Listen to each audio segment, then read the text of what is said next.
আমার প্রিয় বাগানে, ছাদ বাগানে সবাইকে স্বাগত। তো ছাদ বাগান করতে আমি ভালোবাসি। ফুল, ফল, সবজি সবই আছে। তো এইটা কি ফুল আপনারা অবশ্যই কমেন্টে জানাবেন, কারণ আমি ফুলের নাম অনেকে বলছি, অনেকে বলে এটা না। তো যাই হোক, অনেকের কৌতূহল থাকতে পারে বা কিউরিওসিটি থাকতে পারে আর কি। তো সবাইকে দেখেন, আমার গাঁদা ফুলও আসছে। গাঁদা ফুল আসলে সব ফুলই সবার মনে হয় পছন্দ, তার মধ্যে তো অনেকের প্রিয় ফুল থাকে। তা আমার ফুল যখন ফোটে সব ফুলই কিন্তু ভালো লাগে, কারণ ফুলের কাছে গেলে ফুলের গন্ধ, রং দেখলে মনটা আসলে ভালো হয়ে যায়। আমি তো মনে করি লাউ গাছে লাউ ধরেছিল আর কি।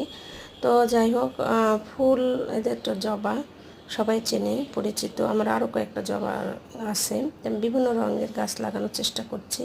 তারপরে ছাদ একটু করতে হবে, মনে হচ্ছে ঝিমিয়ে পড়েছে এত ফুল আসার পরেও। তো ভাবছি ছাদ বাগানের আর একটু সময় দেব। তো আপনারা আমার ছাদের ফুলগুলো কেমন লাগছে অবশ্যই কমেন্টে জানাবেন। যারা